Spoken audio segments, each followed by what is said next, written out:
سورۃ الضحیٰ کا اس کا جو شان نزول ہے وہ یہ ہے کہ کچھ دنوں کے لیے ایک تو بالکل شروع میں جو رک گئی تھی فترت وحی،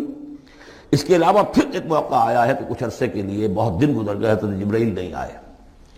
اور آپ کے اوپر ایک شدید قسم کی جو ہے وہ پریشانی طاری ہو گئی۔ کچھ لوگوں نے بھی طعنہ دینا شروع کر دیا، کچھ عرصے سے محمد تم نے کوئی نئی وحی نہیں سنائی، کیا ہوا تمہارا شیطان کیا چلا گیا بس؟ اب کوئی ایسا بھی بتایا گیا کہ ایک دفعہ کہیں متوا کے کئی راتوں تک آپ رات کو اٹھے نہیں، تو کہا وہ تمہارا شیطان تمہیں چھوڑ گیا ہے؟ کوئی ساتھ کے رہنے والی عورت جو تھی کہ رات میں نے سنی نہیں تمہاری کوئی پڑھنے کی جو تم پڑھا کرتے تھے، شاید شیطان تمہیں چھوڑ گیا ہے۔ خود آپ کو جس قدر ایک اشتیاق رہتا تھا کہ وہی آئے اور آپ کی وہ روح کو جو ہے مزید اور غذا اور تر و تازگی جو ہے وہ مسلسل ملتی رہے، اس کی وجہ سے یہاں تک آتا ہے کہ حضور فرماتے ہیں کہ اس درجے میں رنج اور غم میں تھا، بربنائے طب بشری، اس درجے حضور کے اوپر جو ہے یہ شاخ گزر رہا تھا کہ وہی کیسے بند ہو گئی۔ اور اس میں یہ بھی تھا کہ اللہ ناراض تو نہیں ہو گیا، کیا مجھ سے کوئی خطا تو ایسی نہیں ہو گئی، یہ سبب کیا ہوا ہے؟ یہ ہے وہ کیفیت کہ جس کے اندر یہ آیتیں نازل ہو رہی ہیں۔ اور اب آپ اس کو سمجھ لیجئے کہ اس کا نفسیاتی اور انسان کی باطنی کیفیات کے ساتھ کیا تعلق ہے۔ انسان پر دو طرح کی کیفیات طاری ہوتی رہتی ہیں، جیسے میں نے پہلے ایک دفعہ آپ کو بتایا صدیق اور شہید کے درمیان جو فرق ہے بنیادی،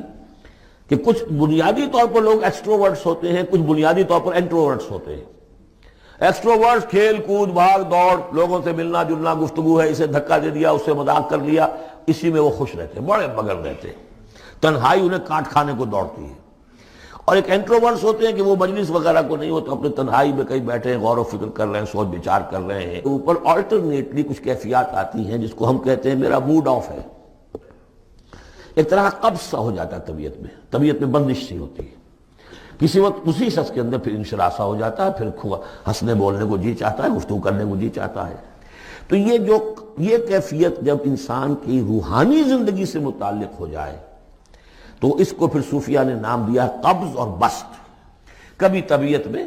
انشراح ہے، انبساط ہے، طبیعت جو ہے وہ آبادہ ہے، ہر چیز میں روشنی کا پہلو آدمی دیکھ رہا ہے،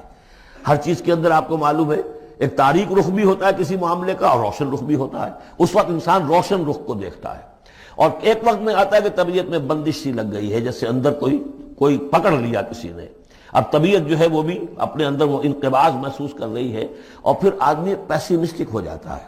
نا امید سا ہوتا ہے، پھر اسے ہر معاملے کا تاریک پہلو زیادہ نظر آنے لگتا ہے۔ تو یہ قبض اور بسط کی کیفیات ہیں۔ جب کبھی قبض کی کیفیت ہو، قاضی ثناء اللہ پانی پتی رحمۃ اللہ علیہ نے تفسیر مظہری میں لکھا ہے کہ قبض کی کیفیت میں اس صورت کا پڑھنا تریاق ہے، جس طرح حضور صلی اللہ علیہ وسلم کے لیے گویا کہ اس وقت جو وحی کا بند ہو جانا تھا وہ گویا کہ ایک طرح کے انقباض اور قبض کی کیفیت پیدا ہوئی تھی، اس میں اب اللہ تعالیٰ فرما رہے ہیں والضحیٰ، قسم ہے دن کے دھوپ چڑھنے کے وقت کی، واللیل اذا سجا، اور قسم ہے رات کی جبکہ وہ چھا جائے یا ساکن ہو جائے، سجا کے دونوں معنی ہے سکون۔ اب دیکھیے ان دونوں کو کیوں لائے؟ اس لیے کہ صبح ہے، حرکت ہے، برکت ہے، چلنا ہے، دوڑنا ہے، ہر شخص جا رہا ہے، ادھر جا رہا ہے ادھر جا رہا ہے، رات کو سکون ہو گیا، تاریکی چھا گئی اور شور ہنگامہ ختم ہو گیا۔ لیکن یہ رات اور دن دونوں ضروری ہے انسان کے لیے، یہاں کا نظام چلانے کے لیے۔ اگر رات ہی رات ہوتی تب بھی یہ دنیا نہ چلتی، اور دن ہی دن ہوتا تب بھی نہ چلتا، تو رات بھی ضروری ہے۔ اسی طریقے سے نفس انسانی کے لیے کبھی کبھی قبض کا وقفہ بھی ضروری ہے۔ آپ اسے یہ نہ سمجھیں کہ اللہ تعالیٰ ناراض ہو گیا، یہ بھی ہماری تربیت کا ایک سمجھیے کہ ایک جز ہے۔ ما ودعک ربک وما قلی، آپ کے رب نے آپ کو رخصت نہیں کیا ہے، نہ ہی وہ آپ سے ناراض ہوا ہے۔ وَلَلْآخِرَةُ خَيْرٌ لَكَ مِنَ الْأُولَىٰ، اور اس کے بعد جو وقت آئے گا اس قبض کے بعد وہ پہلی سے بھی بہتر ہوگا۔ اور میں حیران ہوتا ہوں کہ کیسے غالب نے وہ بات کہی ہے کہ جو بالکل ترجمانی ہے اس کی، رکتی ہے میری طبع تو ہوتی ہے رواں اور، یعنی یہ کہ جب میری طبیعت کے اوپر کبھی کبھی رکاوٹ سی آ جاتی ہے، اب شعر جو ہیں اچھے نازل نہیں ہو رہے، لیکن جب وہ رکاوٹ سے میں نکلتا ہوں، اس قبض سے نکلتا ہوں، رکتی ہے میری طبع تو ہوتی ہے رواں اور، اس لیے کہ اس قبض کے بعد جب مرحلہ آتا ہے انبساط کا اور انشراح کا تو وہ ایک قدم آگے ہوتا ہے، آدمی اس پہلی کیفیت سے ایک درجہ جو ہے اس کا بڑھ چکا ہوتا ہے۔ وَلَلْآخِرَةُ خَيْرٌ لَكَ مِنَ الْأُولَىٰ، یقیناً پچھلی ہر گھڑی ہر ساعت اور ہر قبض کے بعد آنے والا انبساط آپ کے لیے پہلے سے اونچا درجہ لے کر آئے گا۔ وَلَسَوْفَ يُعْطِيكَ رَبُّكَ فَتَرْضَىٰ، ان قریب آپ کا رب آپ کو اتنا کچھ دے گا، اتنا کچھ دے گا، آپ کی محنتوں کے وہ نتائج سامنے آئیں گے کہ آپ راضی ہو جائیں گے۔ اب دیکھیے پچھلی صورت ختم ہوئی تھی وَلَسَوْفَ يَرْضَىٰ، یہاں ہے وَلَسَوْفَ يُعْطِيكَ رَبُّكَ فَتَرْضَىٰ، صرف ضمیر کا فرق ہے، کیونکہ صدیق پر وحی نہیں آتی براہ راست خطاب نہیں کیا جا سکتا، وہاں وہ صیغہ جو ہے وہ غائب کا ہے وَلَسَوْفَ يَرْضَىٰ، اور چونکہ نبی وہ ہے جس پر وحی آ رہی ہے، براہ راست مخاطب ہے، تو وَلَسَوْفَ يُعْطِيكَ رَبُّكَ فَتَرْضَىٰ، آپ کا رب اتنا کچھ دے گا کہ آپ راضی ہو جائیں گے۔ اب یہ کہ اسی قبض کی حالت میں پھر اللہ تعالیٰ اپنے احسان جتا رہا ہے، اور یہ بہترین ہے۔ کبھی طبیعت پر ڈپریشن ہو اس طرح کی اور قبض کی کیفیت ہو تو آدمی یاد کرے کس کس مرحلے پر اللہ نے میری دستگیری فرمائی، کن کن مراحل پر اللہ تعالیٰ نے مجھے مشکلات سے نکالا، اس سے وہ حوصلہ بڑھتا ہے۔ اور اس کو بھی سمجھیے کہ اسی انداز میں علم یجد کا یتیمن فآوا، یہ سیرت النبی کے بڑے اہم حصے ہیں جو اس میں آ گئے ہیں۔ آپ کی پیدائش یتیمی میں، پوسٹیومس چائلڈ،